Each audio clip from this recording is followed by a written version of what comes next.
Morte da diversidade de informação ou uma redução cognitiva? Difícil essa pergunta, né? Será que as caixas de ressonância e as bolhas filtro não estão fazendo exatamente o contrário do que é proposto pela internet, que é esse acesso ilimitado à informação, esse acesso a diversas culturas? Será que com isso nós não estamos presos dentro da nossa bolha, consumindo e produzindo informação, o que é dito aquele mais do mesmo, sabe? Quem vai nos ajudar a responder essa pergunta é o professor da PUC, professor Kleber Candiotto, escritor deste livro aqui, Tendências Contemporâneas da Filosofia da Mente e Ciências Cognitivas. Kleber, a casa é sua. Essa questão que a Sharon levantou, ela é muito importante, parabéns pela pergunta, ela tem um impacto a respeito da nossa realidade como um todo. O fenômeno ele é entendido como achatamento epistemológico. O que isso significa? Uma palavra um pouco estranha, né?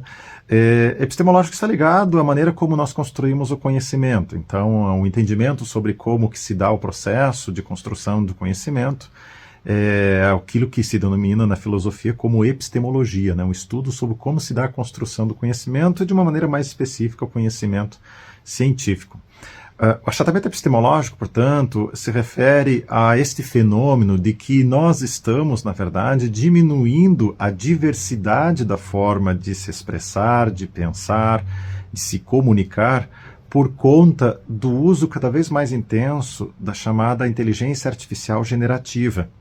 Inteligência artificial generativa, que a mais conhecida de todas, né, é o ChatGPT, mas tem tantas outras inteligências artificiais generativas que elas produzem textos, produzem imagens, produzem vídeos num realismo impressionante, um realismo realmente que nos confunde entre o que é de uma inteligência artificial do que não seria de uma inteligência artificial.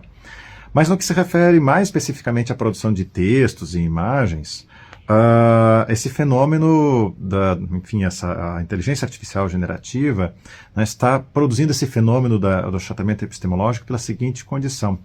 Vale lembrar que a inteligência artificial, ela trabalha, né, com um aumento de probabilidade, ou seja, né, trata-se de uma grande máquina estatística que faz combinações que a gente poderia, assim, de uma maneira bem simplória, dizer como se fosse uma palavra com outra palavra, na verdade é Tolkien, né? Mas uma palavra, com outra palavra, enfim, para formar uma frase, para formar uma oração, para construir um texto. Mas a relação de combinação ali, de acordo com o comando que nós damos, se dá a partir de um processo de maior probabilidade, de acordo com o comando, de acordo com o contexto, mas de maior probabilidade de uma palavra se combinar com a outra e com a outra e com a outra. E com isso, então, nós termos aquele texto construído, mas construído dentro do que é mais provável, dentro daquilo que é mais de fácil identificação ao longo de todo o treinamento que aquela inteligência artificial teve em contato com esse grande volume de textos, né, que produziu esse treinamento. Então, não é que um ChatGPT, por exemplo, ele tenha lá armazenado todas as informações e por isso ele as traz para nós. Na verdade, foram muitos e muitos textos que treinaram o ChatGPT para que ele tenha, então, ali um conjunto de referências estatísticas para identificar a probabilidade de uma combinação de uma palavra com outra, simplificando, né, palavra com outra, para produzir uma frase dentro de um contexto. Tá?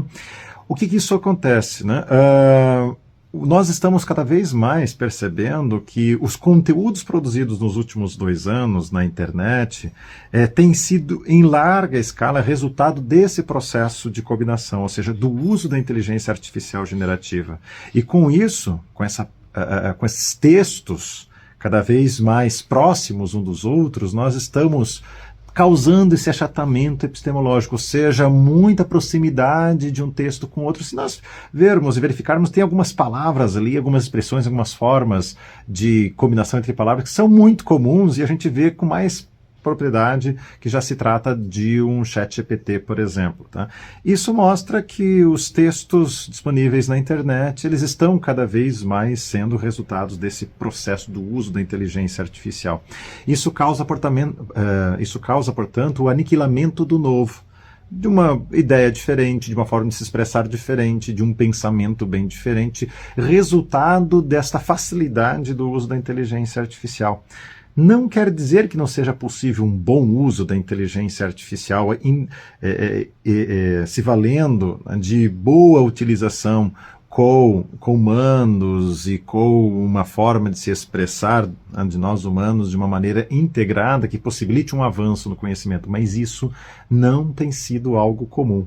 O mais comum tem sido um comando não tão sofisticado para buscar uma resposta mais rápida possível e gerar aquilo que se espera para ser depois disponibilizado na internet e assim por diante. Então, Sharon, esse é um problema muito grande, né? Até levantando a hipótese de a gente ter um empobrecimento enorme da internet. Você falou na internet que veio como aquela intenção de ser a democratização absoluta do conhecimento e o avanço do conhecimento por conta de nós termos tantos acessos, nós estamos gerando um processo de empobrecimento com a inteligência artificial generativa.